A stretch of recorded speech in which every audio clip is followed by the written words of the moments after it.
Hey guys, welcome to learning bio. स्वागत है आपका लर्निंग बायो में। तो आज जो लेक्चर कवर करने वाले हैं वो है प्लेटीहेल्मिंथेस के ऊपर। तो प्लेटीहेल्मिंथेस की सीरीज़ को हम आगे लेके चलेंगे।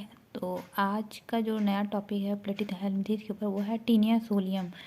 टीनियम सोलियम जिसे पॉक टेपवर्म भी कहते हैं। पॉक टेपवर्म इसलिए कहते हैं क्योंकि जो लोग पिग का फ्लैश कंज्यूम करते हैं तो उसके थ्रू ये जो इन्फेक्शन है उनमें कॉज होता है, इसलिए इसका नाम पॉक टेपवर्म पड़ा है। तो सबसे पहले हम बात करेंगे इसके सिस्टमैटिक पोजीशन की। तो फाइलम प्लेटीहेल्मिंथेस, क्लास सिस्टोडा, सब क्लास यूसिस्टोडा, फैमिली टिनेडी, जीनस टीनिया और स्पीसीज है हमारा सोलियम। तो जो हम कवर करेंगे वो है स्पीसीज टीनियम सोलियम। टीनियम सोलियम की जो खासियत है वो ये है कि इनका जो लाइफ साइकिल है वो 2 होस्ट में कंप्लीट होता है। जो फर्स्ट इसका है, जो पैरासाइट होते हैं in small intestine of man, यानी कि ये मैन के इंटेस्टाइन में एज होस्ट पैरासाइट के फॉर्म में रहते हैं। मैन इनका प्राइमरी होस्ट भी हो सकता है या फाइनल होस्ट भी हो सकता है। तो जो टीनियम सोलियम है वो मैन के इंटेस्टाइन में ऐसे पैरासाइट के फॉर्म में रहता है एंड ये अपने स्कॉलेक्स के थ्रू ह्यूमन के इंटेस्टाइन को होल्ड करके रखता है, यानी कि स्कॉलेक्स के थ्रू इंटेस्टाइन को पकड़ के रखता है। टीनियम सोलियम absorb host digested food through body wall. Means अगर हम बात करें कि अगर ये ह्यूमन के इंटेस्टाइन में है तो वो कैसे फूड ले रहा है, गेन कर रहा है। तो ये किसी माउथ का यूज़ ना करके बॉडी वॉल का यूज़ करके होस्ट से जो भी न्यूट्रिशन है वो कंज्यूम करता है। सेकेंडरी अगर इंटरमीडिएट होस्ट की बात करें तो वो है pig, dog, sheep. Larva stage जो होते हैं वो सेकेंडरी होस्ट के टिश्यू में पाए जाते हैं। कलर की अगर हम बात करें तो टीनियम सोलियम दिखता कैसा है, तो जो इनका कलर है वो वाइट, क्रीमिश, येलोइश, ग्रेइश हो सकता है, यानी कि वाइट भी हो सकते हैं, क्रीम कलर का भी हो सकता है, कुछ येलो भी हो सकते हैं, यानी कि इस तरह के कलर इसमें देखने को मिलता है।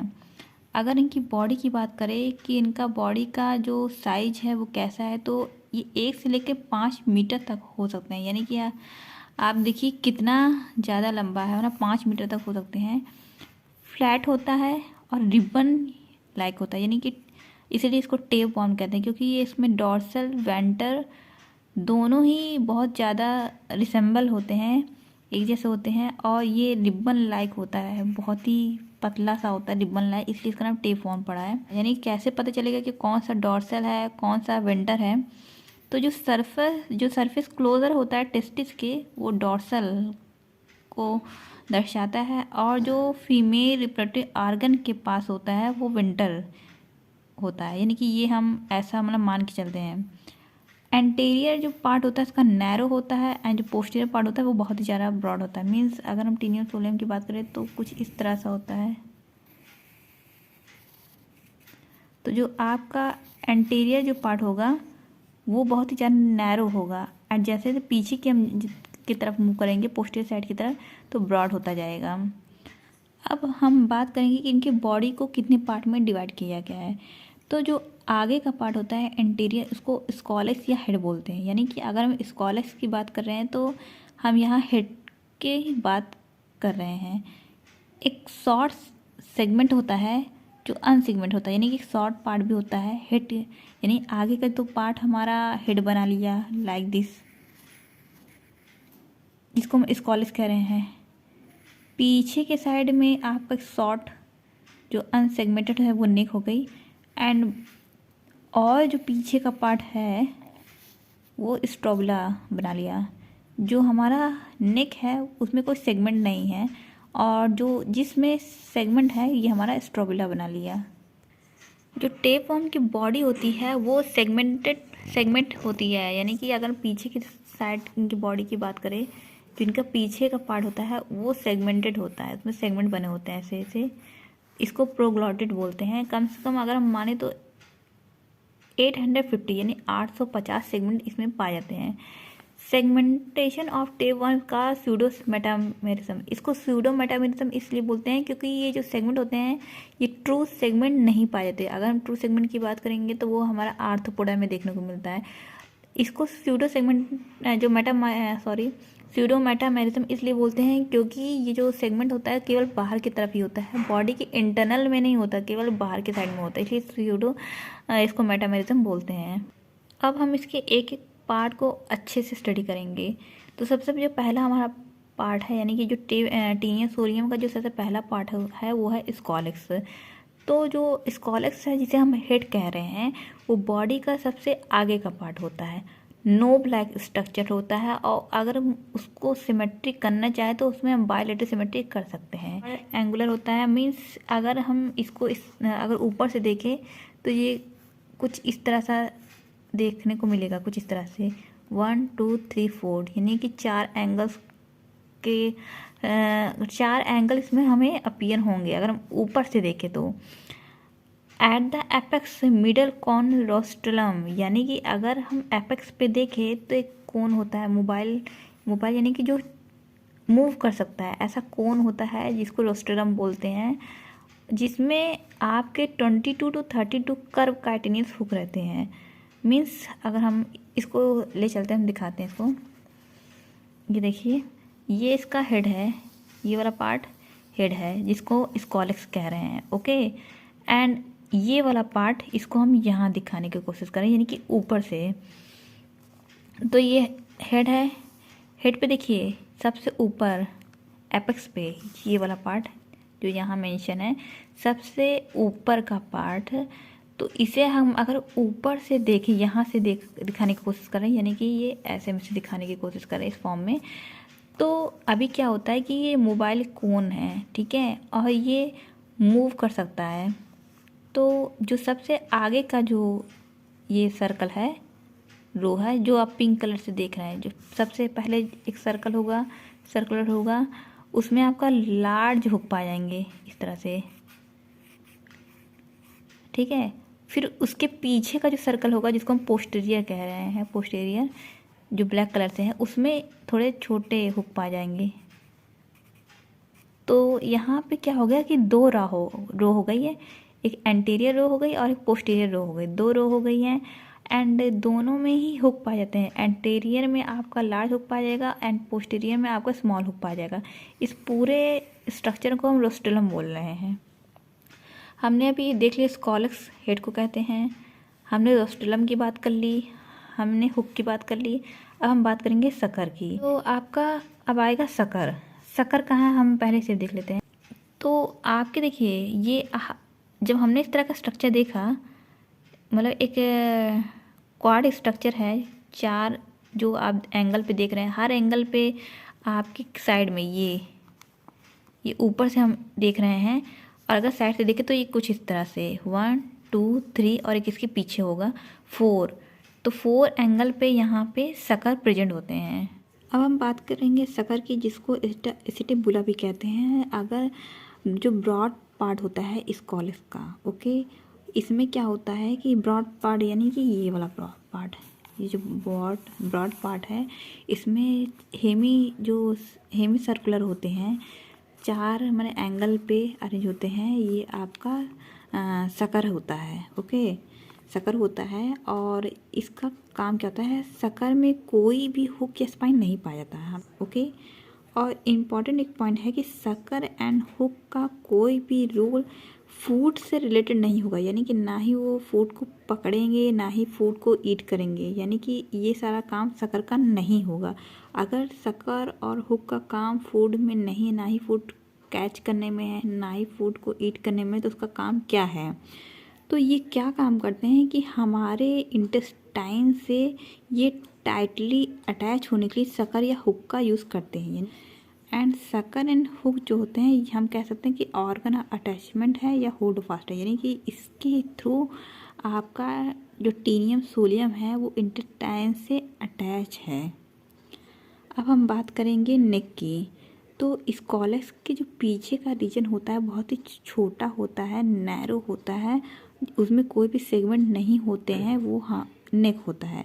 नेक को बर्डिंग जोन, ग्रोथ जोन या एरिया ऑफ प्रोलिफरेशन यानी कि जो डिवाइडिंग का एरिया होता है या एरिया ऑफ सेगमेंटेशन भी कहते हैं। इसलिए कहते हैं क्योंकि जो भी स्ट्रोबिला है ये वहीं से निकलते हैं, यानी कि जो भी सेगमेंट है या प्रोग्लॉटिड है वो यहीं से ही बनते हैं। मीन्स से ये जो हमारा नेक है यहीं से हमारा सेगमेंट बनना स्टार्ट करेगा। ये सेगमेंट यहाँ से बनाना स्टार्ट होगा और बॉडी के पीछे धकेलता जाएगा, यानी कि एक यहाँ सेगमेंट बना तो इसे फिर यहाँ ढकेल देगा, फिर यहाँ दूसरा नया सेगमेंट बना फिर इसे भी ढकेलते जाएगा, यानी पुराना सेगमेंट यहाँ आ जाएगा, फिर ये वाला यहाँ आ जाएगा, तो ऐसे ये चलता रहता है। अब हम बात करेंगे स्ट्रोबिला की। स्ट्रोबिला क्या होता है? जो बल्क पार्ट होता है बॉडी का, यानी कि पीछे जो बहुत सारा जो हमारा प्रोग्लॉटिड है वो इकट्ठा होता जा रहा है, तो पूरा जो पार्ट होता है वो उसको स्ट्रोबिला बोलते हैं। तो अगर हम देखें तो कम से कम 800 से लेके 1000 तक के हो सकते हैं।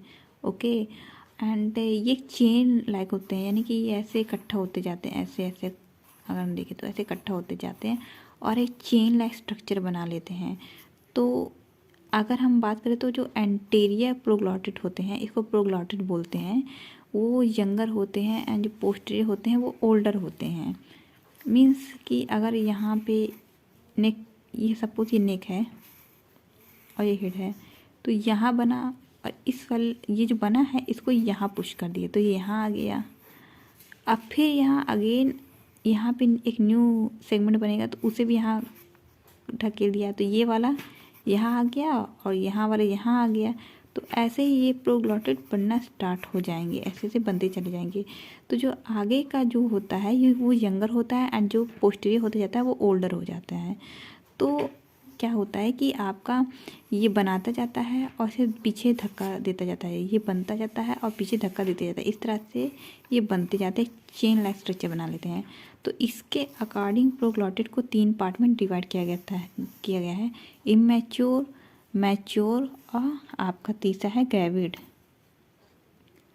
तो जो इमैच्योर प्रोग्लॉटिड होता है यानी कि जस्ट बिहाइंड नेक, यानी नेक के जस्ट पीछे का जो पार्ट होता है वो आपका इमैच्योर प्रोग्लॉटिड होता है।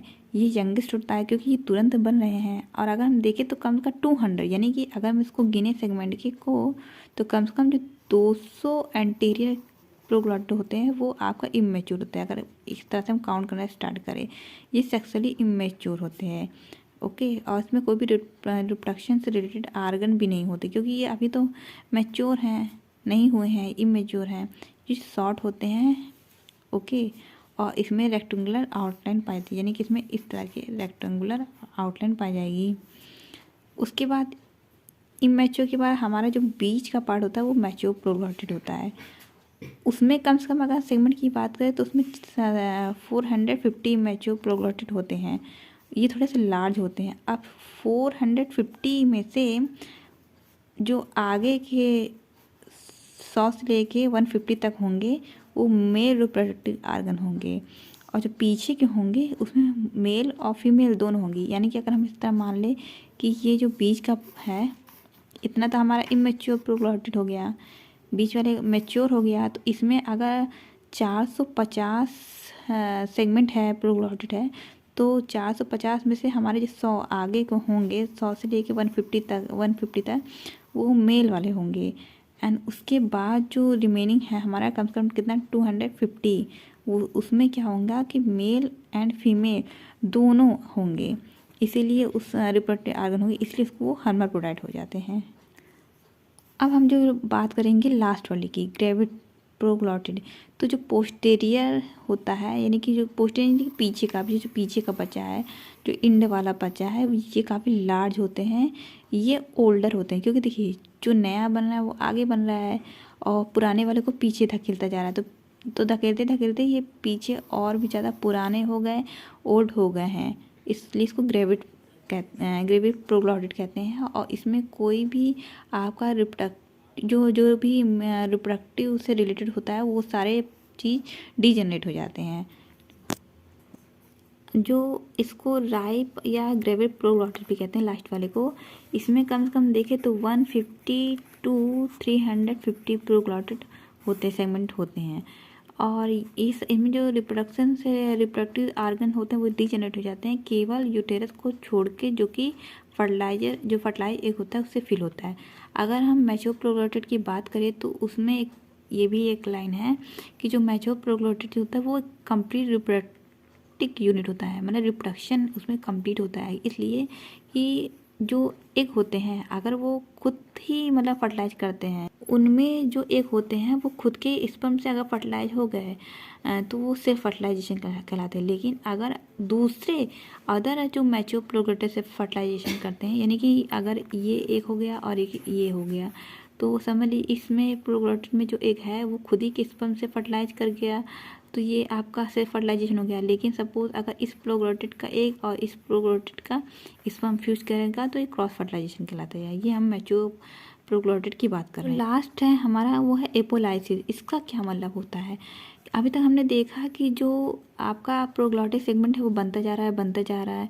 तो अब एपोलाइसिस का क्या मतलब था कि वो कि शेडिंग कर देना। शेडिंग मतलब कि गिरा देना, जो कि भी ग्रेविड है उसको गिरा देना। यानी कि जो हमारा लास्ट वाला आप जो देख रहे थे ग्रेविड, तो अब इसे क्या करते हैं ना कि हम इसको यहाँ से ये कट हो जाता है, मैच्योर वाले से कट हो जाएगा, और ये जो होता है जो होस्ट के फेकिस के थ्रू ये बाहर आ जाएगा। यानी कि अब इंटेस्टाइन से ये फेकिस के थ्रू जो भी हमारा वेस्ट मटेरियल है उसके थ्रू ये बॉडी से बाहर आ जाता है। ओके, तो इसका ये जो शेडिंग का क्या कारण है कि ये ग्रेविड क्यों शेड हो रहे हैं, इसको हम एपोलाइसिस बोल रहे हैं, ये क्यों शेड हो रहे हैं? इसलिए कि देखिए अगर ये सेगमेंट बनता जाएगा तो ये काफ़ी एक बड़ा साइज हो जाएगा। ओके, तो इसको लिमिट करने के लिए जो पुराना वाला है इसको गिरा देंगे। यानी कि ये जो अगर इतना बड़ा बन रहा है तो इसको हम अगर नहीं गिराएंगे तो काफ़ी बड़ा होता जाएगा, इसलिए हम इसको पीछे वाला पार्ट को फेकिस के थ्रू बाहर निकाल देंगे। एक तो ये रीज़न हो गया। दूसरा रीज़न क्या होता है कि जब आपको एम्ब्रियो को ट्रांसफ़र करना है, यानी कि अब हमें डिसीज़ को फैलाना है, तो जो एम्ब्रियो इसमें है, हमने पढ़ा ना कि यूटेरस में बहुत सारे फर्टिलाइज है, तो इसको हम क्या काम करेंगे, बाहर निकाल देंगे। जब इसको हम बाहर निकाल दें तो उसमें बहुत सारे एग हैं जो सेकेंडरी होस्ट के द्वारा कंज्यूम किया जाएगा या किसी इन्फेक्शन के थ्रू उसमें पहुंच जाएगा, तो उसमें डिसीज़ काज करेगा। तो ये भी ट्रांसफ़र करने का जरिया है। तो आज हमने प्लेटिहेल्मिंथेस जो कि टीनिया सोलियम पोक टेवर्म की इतनी बातें कवर कर ली हैं। नेक्स्ट जो लेक्चर होगा उसमें हम इसके और इंटरेस्टिंग फैक्ट के बारे में जानेंगे। तो वीडियो में बने रहिएगा आगे भी इसी तरह। तो ये वाला वीडियो पसंद आए तो वीडियो को लाइक करिएगा, चैनल को सब्सक्राइब करिएगा।